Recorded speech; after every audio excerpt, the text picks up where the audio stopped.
Cuando salió el Código Nacional de Procedimientos Penales, yo escribí un artículo en una revista mexicana diciendo el proceso acusatorio mexicano es mexicano. En cierto sentido, haciéndole ver a los abogados mexicanos que andaban viajando a Estados Unidos para aprender el modelo de jurados, que no era un modelo de jurados. Para poderle decir a aquellos que estaban trayendo a chilenos y argentinos a enseñarnos el proceso, que no era un proceso de jurados, ni un proceso chileno y argentino. De aquellos que trajeron a Baiteman y Duce, que habían copiado un sistema de litigio de los Estados Unidos para jurado, que no era este el modelo. Que el modelo mexicano es un modelo para México. Y tarde o temprano empecé a decir una cosa que me parece que es muy importante tomarle atención, que es que mientras pongo el ejemplo de Costa Rica, mientras en Costa Rica el juez de faltas y contravenciones es juez 1 y el juez de tránsito es juez 2 y el juez de control es juez 3 y el juez de la etapa intermedia es juez 4, el juez de alzada es juez 5, el juez de juicio es juez 6. Mientras hay una variable de los jueces y luego de los magistrados. Este juez inicial de Costa Rica, que lo único que resuelve después de la imputación ante el Ministerio Público es la medida cautelar, yo me atreví a decir que en México el juez de control debía ser el juez 5 o el juez 6, porque estaba tomando decisiones que empezaban por el control de la detención, pero luego podía vincular a proceso, con el auto de vinculación a proceso, y de inmediato someter al imputado a un abreviado y por tanto condenar o absolver, o anular todo lo actuado y de inmediato dictar un sobreseimiento, cosa que no podíamos hacer los jueces latinoamericanos porque teníamos que esperar que la litis, que se fijara la litis. Y los jueces latinoamericanos teníamos el derecho de decir, perdón, no puedo. No sé cuándo, no sé qué va a acusar, no sé qué va a imputar el Ministerio Público, por tanto no puedo archivar la causa, no puedo sobreseer, no puedo un abreviado. Y había que esperar la etapa intermedia. Y muchas causas se llegaba abreviado en etapa de juicio después del alegato de apertura, cosa que México ya ha prohibido por error. El juez de control es un juez muy importante. Yo en alguna oportunidad, en algún lado, creo que no he escrito sobre el tema porque tengo que hacer un estudio de campo y además estadístico, me atreví a decir que el modelo mexicano es un modelo que se puede resolver en el 95% de las causas ante el juez de control en la audiencia, en la etapa de investigación,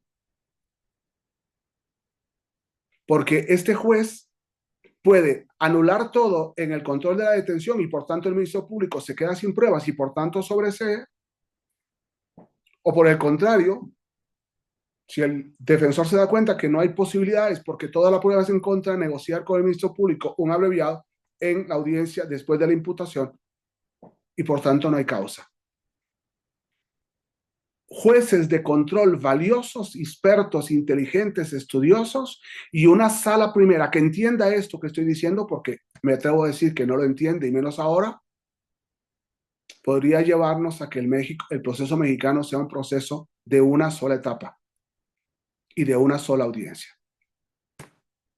Qué importante es este tema de hoy. Por eso el juez de control debe conocer que no existe control de la detención, porque ya el control de la detención debió hacerlo el Ministerio Público cuando recibió al detenido. Y eso es muy importante. Por eso empezamos mal cuando hablamos de una audiencia de control de la detención. En el artículo 307, 308 del Código Nacional. Cuidado, el control de la detención ya lo hizo el fiscal. porque el fiscal recibe al detenido de la policía, de los particulares, de su policía. Pero bueno, le hemos llamado control de la detención, en el que lógicamente se puede anular. Y por tanto, es muy posible que ese juez resuelva que la ilegalidad de la detención no implica la libertad del imputado. Pero para eso el fiscal tiene que poner a disposición del juez al detenido, no para el control de la detención. Porque si lo pone para el control de la detención, el juez dice, pues es ilegal la detención, se pone en libertad y hasta luego. Fiscal, juez, pero no puede poner libertad, pero usted me lo puso a disposición para el control de la detención. La detención es ilegal o inconstitucional o ilícita, por tanto, hasta luego. Y por eso los fiscales, vean qué importante es analizar el proceso desde el principio de que el proceso es norma y no otra cosa. El fiscal debe poner a la disposición del juez para la imputación, para la vinculación a proceso. Y de paso, como antesala, el juez al ver que está detenido puede controlar la detención 307, 308 antes de saltar al 309 del Código Nacional. Por tanto, la ilegalidad tampoco implica la nulidad de la prueba, porque lo que yo tengo que hacer como juez es relacionar la prueba de la detención con la prueba, con la ilicitud de la detención y por tanto con la prueba ilícita. Pero no puede darse como se dio inicialmente cuando en el 2016 ingresa el Poder Judicial de la Federación al modelo acusatorio, en donde nula la detención, nula la prueba, automáticamente. Y de hecho obligó a la primera sala a resolver que no necesariamente se anula automáticamente la prueba porque tiene que haber una relación entre la detención y la prueba misma.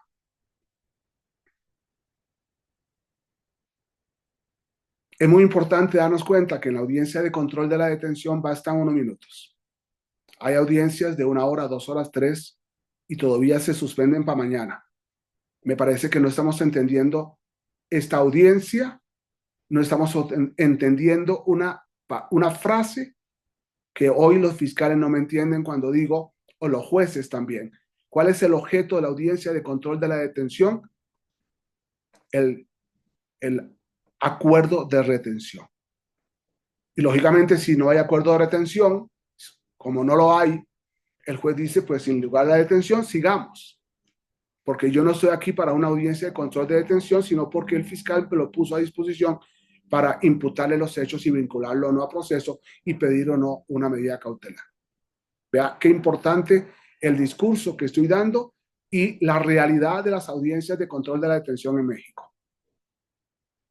Y por tanto es lógico que el fiscal puede continuar, perdón, la audiencia continúa. ¿Por qué? Continúa sinceramente por una razón muy sencilla.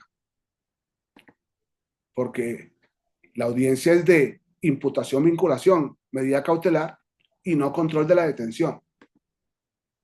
Entendámonos. Muchas gracias.